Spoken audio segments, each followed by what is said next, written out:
Quelle est l'attitude à adopter face à une épreuve? Ou alors, quelles sont les étapes à suivre pour mieux traverser une épreuve et en sortir gagnant? Généralement, lorsqu'on traverse les épreuves, on a l'impression que on est dans une pièce close, dépourvue d'aération, d'éclairage et même de ventilation. On voit le monde s'écrouler autour de nous, le ciel s'assombrit et s'abattre sur nous. On a l'impression de ne pas pouvoir en sortir. Alors, si tu te reconnais dans ce récit, c'est à toi que je souhaite m'adresser aujourd'hui. Assieds-toi confortablement et suis cette vidéo jusqu'à la fin. Je suis Joëlle Carole Ngono, je suis camerounaise, ancienne victime des relations toxiques, par l'entremise de celui-là même qui est mon seul et unique vrai amour, celui qui ne me trahira jamais, Jésus-Christ. J'ai entrepris de mettre à disposition mon expérience personnelle afin de permettre aux victimes de perversion narcissique de divers horizons de s'en servir pour mieux gérer la situation, c'est-à-dire se sortir des relations toxiques, se reconstruire et avoir une meilleure vie après.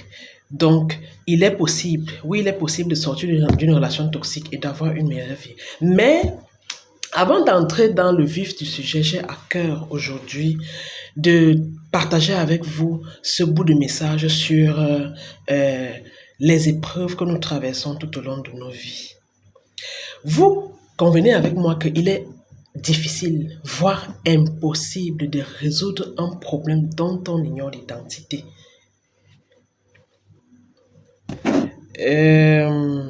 De la même manière qu'un patient se rend dans une structure sanitaire pour se faire diagnostiquer ou alors faire passer des analyses médicales suite à des symptômes, suite à à ses premiers symptômes de malaise à la maison, et il va dans une structure de santé pour se faire passer des analyses, histoire de découvrir la pathologie dont il souffre afin qu'on puisse lui administrer un traitement adéquat. Le processus est le même. Lorsque vous avez l'impression que vous avez déjà tout fait, vous avez tout donné, rien ne marche, et vous avez tout fait, vous avez donné le meilleur de vous, ça ne va toujours pas. Le mieux que vous puissiez faire, c'est de vous arrêter. De vous arrêter et de chercher à identifier le problème. Donc la première étape, c'est identifier le problème. Et au niveau de cette identification, tel que le patient est allé à l'hôpital et que les analyses se font sur le patient, ce sera pareil avec toi qui es en train de traverser une épreuve. Il est question de poser un diagnostic, mais le diagnostic ne se posera pas ailleurs. Il se posera sur toi-même. Tu commenceras à chercher sur toi-même ce qui se passe dans ta propre vie. Parce que oui, nous sommes responsables de tout ce qui nous arrive. Pas totalement, mais nous avons une part de responsabilité dans tout ce que nous traversons comme difficulté sur cette terre. Voilà. Après, donc, ce diagnostic, en fait, le résultat de ce diagnostic te permettra de découvrir la souche du problème. Et cette souche du problème te donnera accès à toutes les couches de ramifications liées à cette souche. Voilà, c'est pour ça qu'il est important de faire le diagnostic sur soi avant de pointer le doigt accusateur sur l'autre ou sur l'entourage. Pointez le doigt accusateur là sur vous-même. Faites le diagnostic sur vous. Après cette étape de diagnostic qui nous permettra d'identifier le problème, qui nous donnera la nature du problème, il est question de passer à la deuxième étape. La deuxième étape étant quoi? Le choix à faire. Le patient est allé à l'hôpital, on lui a fait des examens, on a découvert la pathologie dont il souffre. Il est libre de se faire traiter ou de rentrer à la maison mourir. C'est pareil. Tu as la nature du problème qui te maintient dans ce gouffre. Tu es libre de te ranger du côté des victimes, pleurnicher, tenir le monde entier pour responsable et laisser le problème te pourrir la vie, ou alors d'accepter le problème, de le prendre à bras le corps et de l'affronter. Là, tu te places du côté des gagnants. Moi, autrefois, j'ai été victime. Je suis passé du côté des gagnants. Moi, j'affronte désormais mes difficultés. Je fais face à mes difficultés. Voilà. Et maintenant, de la même manière que l'ordonnance, quand le patient a décidé de suivre son traitement à l'hôpital, l'ordonnance aura le nom du médicament qui est adapté à la pathologie. L'ordonnance aura également la posologie et on appelle ça comment? La durée du traitement. Voilà. C'est la même chose.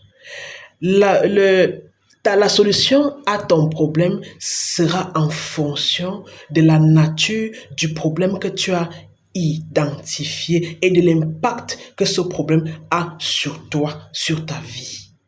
Voilà. Après cette étape, nous sommes déjà à la troisième étape, c'est-à-dire on est parti de l'identification pour le choix, on est parti du choix pour la recherche de la solution ou alors la solution au problème.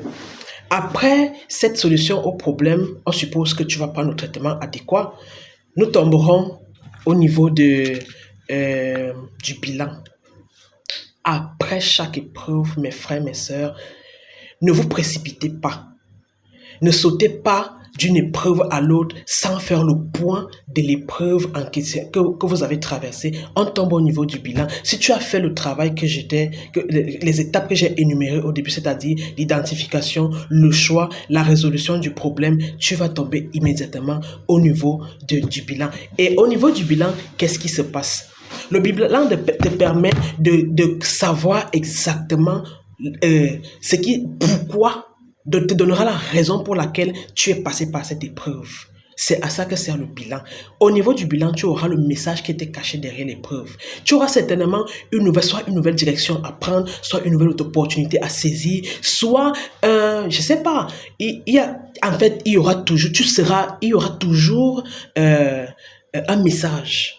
Les épreuves cachent des messages. Moi, dans ma vie, je les ai appelés les passages obligatoires. Parce qu'à chaque épreuve, je passe d'un palier à l'autre, un palier à l'autre. Les épreuves, en fait, nous assagissent. La sagesse n'a rien à voir avec l'âge. La sagesse est la somme des leçons que nous tirons des épreuves que nous traversons dans notre vie. Les leçons là sont des paliers qui nous permettent d'évoluer.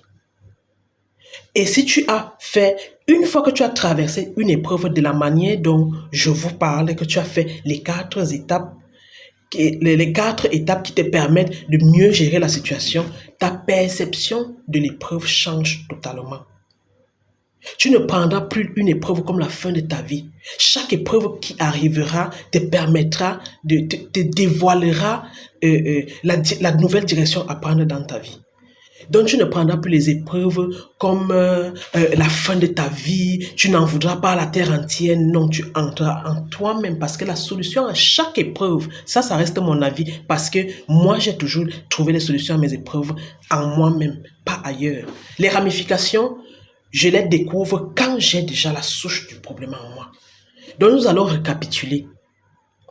Pour gérer une épreuve et en sortir gagnant, nous avons 4 étapes. C'est mon avis. Première étape, identification. L'identification te permet de découvrir la source du problème qui, elle, à son tour, te permet d'avoir une vue sur toutes les couches de ramifications qui sont rattachées à cette souche. La deuxième étape, c'est le choix à faire. Soit tu te places du côté des victimes, soit tu affrontes le problème et tu te places du côté des gagnants. Troisième étape, ce sera la résolution du problème. La résolution du problème la solution à ce problème sera adaptée à la nature du problème que tu as identifié et à l'impact que ce problème a sur ta vie.